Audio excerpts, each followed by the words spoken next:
Pourquoi Mbappé a choqué, vous savez, l'emoji choc-bar, a choqué la planète. Alors, il a quand même souvent été critiqué en Espagne.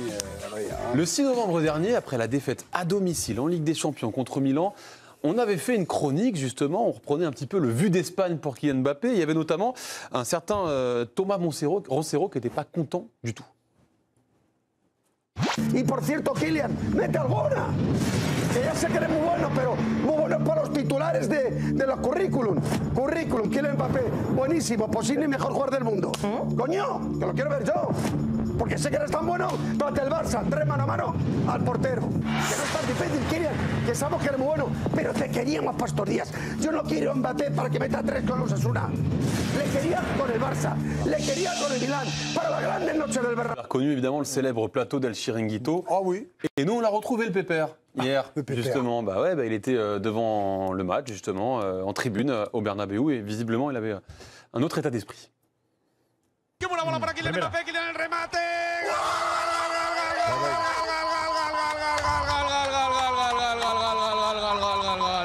¡Kylian lo que ha hecho! ¡Kylian lo que ha hecho! ¡Kylian! ¡Gol, gol, gol, gol, gol, gol, gol, gol, gol, gol, gol, gol, gol, gol, gol, gol, gol! Kylian que busca el hat-trick, le pega, gol, gol, gol, gol, gol, gol, gol, gol, gol, gol, gol, gol,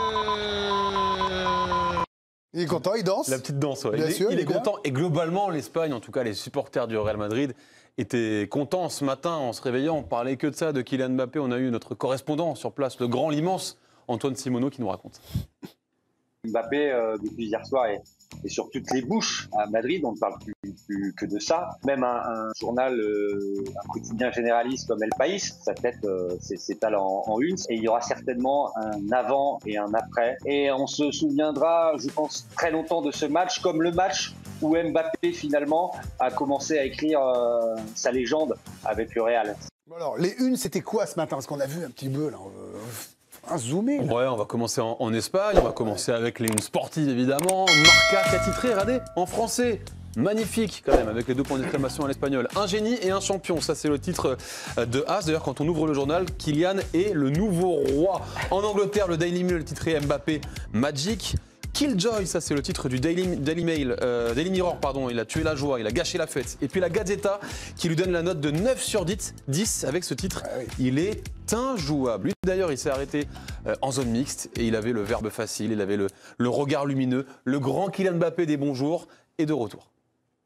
No, un sueño del niño, como ha dicho, un sueño de jugar por este club, de sentir lo que es una gran noche en el Bernabéu y ahora podemos sentir que hacemos un gran partido y tenemos la felicidad de jugar así, de jugar como equipo, de crear muchas ocasiones de gol, de jugar un fútbol ofensivo, que divertirse a todos los madridistas y es un placer para nosotros jugar.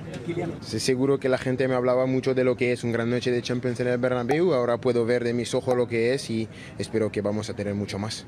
Et il avait le ballon dans les mains, signé par ses coéquipiers. C'est le rituel, quand vous marquez un hat-trick, vous ramenez chez vous le ballon, vous savez ça, Greg, Je l'ai fait énormément. Exactement, le hat-trick, le triplé. Sur la plage. Eh ben, on remercie El Chiringuito parce que ça nous offre quand même une séquence exceptionnelle à la télé espagnole.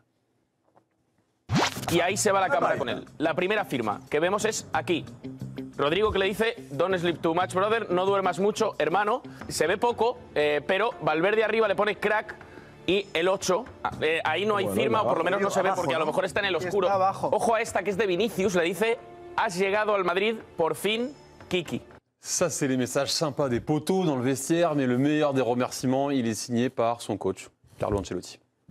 Tiene la calidad para llegar al nivel de Cristiano, tiene que trabajar, porque Cristiano ha puesto la asta muy alta, creo que por la calidad que tiene, por la ilusión que tiene de jugar aquí, puede llegar a alcanzar el nivel de Cristiano Ronaldo.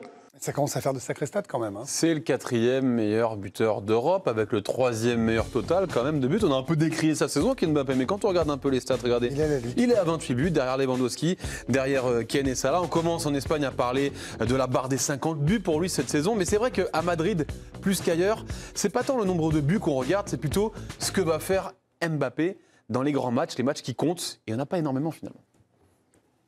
le Classico contre le Barça, où il faut être bon, où il faut marquer et faire gagner son équipe. Il y a le derby aussi, hein, dans une moindre mesure, contre l'Atlético.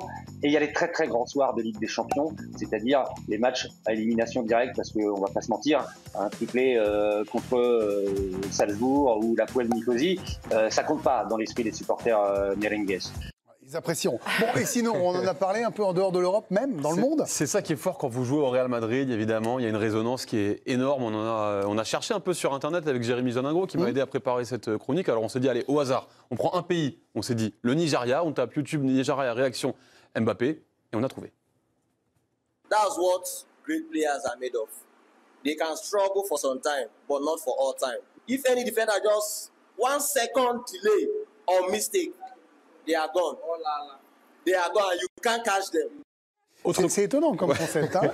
Voilà, il y en a partout. La serviette, ça quand même. C'est la magie d'Internet, c'est qu'il y a de partout dans le monde entier. C'est la magie du Real Madrid. Je sais ce qu'est Internet quand même, je ne suis pas totalement. Vous voyez, c'est vrai. Ah, il est gentil, mais bon, c'est quand aussi même. la magie du Real Madrid. Bien Autre sûr. continent, les US évidemment, direction les États-Unis avec cette désormais mythique émission. Non, un peu moins que la vôtre, mais mythique quand même. Bien sûr. CBS, la On classique. coûte un peu moins cher. La classique après-match, vous savez, avec Thierry Henry, Kate Hebdo, Mika Richards, Jamie Carragher. Alors cette fois-ci, ils n'étaient pas dans leur célèbre studio, mais ils étaient carrément au Bernabéu.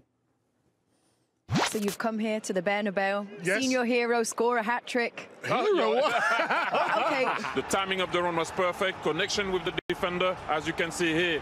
And then a little push on Diaz, I think that disturbed him a bit.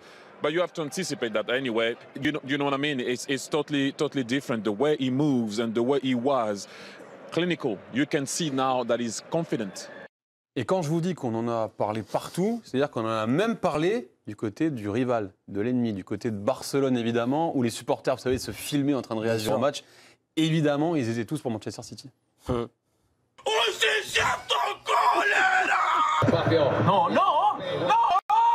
¿Cómo te hace un gol picándole a Mbappé a los 4 minutos? ¿Qué decir? El mejor jugador del planeta. ¿Cómo puede ser? Magnifique. Alors, il choque tout le monde, même les rivaux. Ouais, forcément, à CBS, du coup, en studio cette fois-ci. On commence à ouvrir un dossier qui nous, à la chaîne L'équipe et dans le groupe généralement, nous intéresse quand même pas mal. Bien sûr. The next Ballon d'Or is Mbappe. I'll talk you with that, Nigel. Me, I'm Mbappe. I like Mo Salah. Which piece of art looks better to you right now? And that for me, it's Mbappe. He's the player I like watching. Not as if I don't like watching Mo Salah, but you're asking me to make a choice, and that's where I would go. En tout cas, c'est fort d'être revenu dans la course au Ballon d'Or. Mieux que revenu. Plus que revenu, parce qu'il en est où dans la course au Ballon d'Or? Si on devait dresser le sprint, en tout cas en se basant sur les propos de ce consultant, il est plutôt bien, ou le sprint ou la course de fond, parce que c'est plutôt une course de fond. Le Ballon d'Or au mètre. Vous avez le 100 mètres, on a fait le Ballon d'Or au mètre, et nous on le place là pour l'instant dans la lutte avec Yamal, avec Salah. Il y a peut-être Vinicius, il y a peut-être aussi Ousmane Dembélé un peu derrière, mais pour nous en tout cas, il a éliminé Erling Haaland ce soir, qui ne remportera pas la Ligue des Champions. Donc ça fait un concurrent en moins, on pourrait mettre des Rafinha, on pourrait mettre évidemment plein d'autres joueurs. Mais pour Antoine, en tout cas notre correspondant dans cette course fond, il y a eu une vraie bascule. C'est le 4 décembre dernier, alors qu'il semblait au plus mal. Ce qu'on m'a dit au club, c'est qu'il le sentait depuis son échec lors du penalty qu'il a raté à Bilbao, qu'il y avait eu un vrai changement au niveau de la mentalité, qu'il arrêtait de se poser des questions, qu'il arrêtait de trop penser à son jeu, à sa relation technique avec ses partenaires, à son positionnement tactique, et qu'il était beaucoup plus relâché, et ce qui fait que il brille. Même si, pour gagner le Ballon d'Or, encore une fois, il faut faire quelque chose qu'il n'a jamais encore réalisé, et ça on lui rappelle tout le temps, y compris sur le plateau de Chiringuito, c'est gagner la Ligue des Champions. Tú habrías iniciado diciendo Mbappé es el número uno, pero es que yo no creo que sea Mbappé el número uno. Para mí, Vinicius Junior. Para mí, Vinicius Junior. Y yo me he alegrado muchísimo de que marque los 3 goles hoy. Haga esto mismo en 2 finales de la Copa de Europa, como lo has hecho Vinicius Junior, entonces vendré aquí y diré, chapeau. Comme quoi, il va falloir qu'on réagisse comme ça aussi. Ouais. Il a pas encore, avec une musique. Bien sûr. Il n'a pas encore convaincu visiblement tout le monde, mais on sait qu'en Espagne, le vent tourne aussi très vite, un petit triplé, et puis c'est bon, tout le monde sera d'accord. Bon, merci Adrien. C'est vrai, Vicach Dorasso, que la première chose qu'on peut dire, c'est qu'il a quand même tout retourné sur son passage. Il n'y a pas si longtemps que ça, on parlait beaucoup de l'affaire de Stockholm, on parlait des Bleus où il n'allait pas. Ça n'allait pas bien, c'est une réalité, il fallait le dire. Qu'est-ce qui explique le fait d'avoir parlé, certains ici m'avaient dit, il faut qu'il parle pour se libérer. Pour vous, c'est ce qui a fait tout changer, tout basculer? Il est mieux physiquement aussi. Hein. Vous trouvez, physiquement? Le dernier but, l'accélération sur le but où il passe devant au premier poteau, ça a marqué tout le monde. Les gens me disent, mais tu ne vois pas l'accélération qu'il vient de mettre, c'est ce qu'il ne faisait plus. Il a douté, ça a été dur l'an passé. Moi, je me demandais si un joueur comme lui, qui avait si peu couru, si peu défendu pendant trop longtemps, il était capable de s'y remettre comme ça. Et là, on s'aperçoit aussi que finalement, c'est pas défendre qu'on lui demande. Là, il n'y a plus de problème. Est-ce qu'il défend, est-ce qu'il défend pas? Quand il marque autant de buts et il fait autant de différences, il est indispensable. Et les autres rééquilibrent. J'ai l'impression aussi que les autres se sont mis à son service. Vous trouvez qu'il est... Certains disent, là, beaucoup dans la presse espagnole et même les suiveurs très proches du Real, qu'il est le patron du Real. Je ne sais pas s'il est le patron. En tout cas, oui, ils ont compris les autres. Sur le deuxième but, je crois, ils touchent tous la balle, les quatre. Puis ils viennent le voir. C'est réglé l'histoire. C'est lui qui va marquer les buts, c'est lui qui va être la star, c'est lui qui va peut-être être Ballon d'Or si jamais il gagne avec des champions. Vous n'êtes pas d'accord, Karine? Que Vinicius se mette au service d'Mbappé, non. Non, parce qu'en fait, il n'y a aucune raison. Ils sont tous des égaux, c'est tous des immenses champions. En l'occurrence, là, hier, il a fait un grand match, Kylian Mbappé et le Real. Et City, c'était terrible de les voir. Vraiment, Thibaut Courtois, il pouvait rester à la buvette de Bernabéu avant le coup franc et le but de City, parce qu'il n'y avait absolument rien. Mais moi, je suis désolé, je ne pense pas du tout que, par exemple, un Vinicius va se renier. Et même un Bellingham, c'est des gens qui ont des égos monstrueux, c'est des gens qui veulent gagner. Et Vinicius, il voudra aller chercher le Ballon d'Or. Il ne va pas déployer le tapis pour que Kylian Mbappé ait son Ballon d'Or. Le but, c'est que le Real gagne et que chacun tire son épingle du jeu. Et ce que fait là, effectivement, hier soir, Kylian Mbappé, c'est très bien. Un peu plus qu'hier soir, là, vous êtes surprise aussi, pareil, du retournement de situation, du fait que l'adaptation est faite, concluante? Après, il faut que ça continue, parce qu'évidemment, hier, c'était très important. Je sais bien, Karine, c'est comme Paris, mais il y a un moment, on est obligé de s'arrêter à une date précise. Il y avait l'adversaire qui reste prestigieux, même s'il est boiteux. Et surtout que si hier, ils étaient éliminés, là, c'était le drame. C'était le drame pour le Real, mais spécialement aussi pour Kylian Mbappé. C'est la question qu'on disait. Et hier, c'est l'homme, évidemment, de la soirée. Mais pour moi, non, les grosses têtes du Real se sont pas mis au service de Kylian Mbappé. C'est beaucoup trop tôt et Vinicius n'a aucune raison d'ailleurs de se mettre au service de Mbappé. Il y a quand même un truc, Jérôme, qui était frappant, Vikash a commencé à en parler, c'est qu'avant on disait qu'il faisait plus de différence, il n'avait plus à dribbler, il n'avait plus à passer l'accélération. Là où il était rapide, il n'arrivait plus à être plus rapide que ses défenseurs. Vous vous souvenez, à l'époque, on disait qu'il n'y a que Kyle Walker qui peut le suivre. Vous vous souvenez de ça? Et depuis Kyle Walker, voilà. Alors c'est pour ça que je dis que c'est un temps que les moins de 5 ans ne connaissent pas. La réalité, c'est qu'il va à nouveau vite. Vous vous rappelez le premier but hier sur la passe d'Asensio? Très bien. C'est beau. Il y a le Classico de début de saison où il est 8 fois hors jeu. C'est ça? Pourquoi il était hors jeu? Je pense parce que physiquement il se savait moins bien, donc il trichait un petit peu. Il essayait de gratter un maximum, donc il était à la limite. Et à la limite contre le Barça, les mecs sont bons, donc ils te mettent hors jeu. Vous avez vu qu'hier il part 2 mètres derrière tout le monde et il finit 2 mètres devant eux quand même. Alors oui, il y a le petit raffut malin en plus, tu vois. Mais faute ou pas faute? La pointe de vitesse, en tout cas, sur 40 mètres, c'est celle du Mbappé qui a fait trembler tout le monde. Prise de balle, petits espaces sur le deuxième but. Petit crochet, après je la mets. Tout ce qu'on a aimé d'Mbappé revient là. Mais moi, effectivement, j'ai pas le souvenir d'un joueur qui ait commencé la saison comme ça et qui, en si peu de temps, parce que le débat de après Bilbao-Madrid, j'ai l'impression que c'était hier qu'on l'a fait. Il y a un peu d'Mbélé dans un autre genre. Oui, mais une vitesse. Et puis même le classique dont tu parles, il s'en est pris plein la poire, ce qui est normal. Ils sont humiliés et il est horrible sur ce match-là. Mais là, je retrouve le joueur qui peut faire mal à n'importe qui. Patron de Madrid, on en reparlera, ça effectivement, pour moi, c'est un peu tôt, ce débat-là. Parce que c'est son Madrid. C'est celui qui a ouvert la presse madrilène. Bien sûr. Mais en tout cas, en 2 mois, c'est franchement grand coup de chapeau. Et quand on fait le bilan 2 mois après, donc première partie de saison, 14 buts en 24 matchs avec le Real Madrid. Là, c'est 14 buts en 14 matchs avec le Real Madrid. Donc là, il est sur des standards assez incroyables. Et c'est depuis, les 14 buts en 14 matchs, c'est depuis ce fameux pénalty loupé contre Bilbao. Bien sûr. Comme quoi, il y a un déclic. Alors, quand on est défenseur, bonsoir Charlotte Lorgeret. Bonsoir.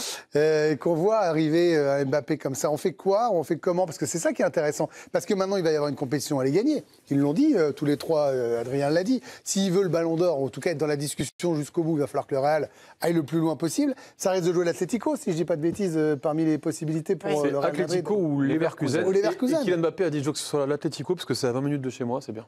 Franchement, là, c'est pas. Là, on parlait du PSG qui allait affronter deux cadors avec le Barça ou Liverpool. Le Real, Leverkusen ou l'Atlético, pareil, ils ont fait un super parcours et ils doivent se dire c'est pour vrai qu'on va prendre le Real de Mbappé en pleine bourre.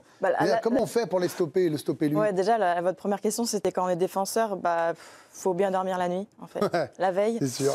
Et quand il est à ce niveau-là, et je rejoins un peu tout le monde, moi, c'est sa finesse technique maintenant qu'on a retrouvée. C'est ses premières touches de balle, son orientation, son équilibre. Et il faut souligner aussi que le Real joue enfin au football. Parce que c'était catastrophique en termes de collectif, il n'y avait rien du tout. Les Bellingham qui étaient trimballés de partout, Rodrigo qui en avait marre d'être un peu le joker, Vinicius qui était en défense, là il est revenu au milieu. Rudiger qui essayait de combler Asensio, au début c'était pas non plus simple.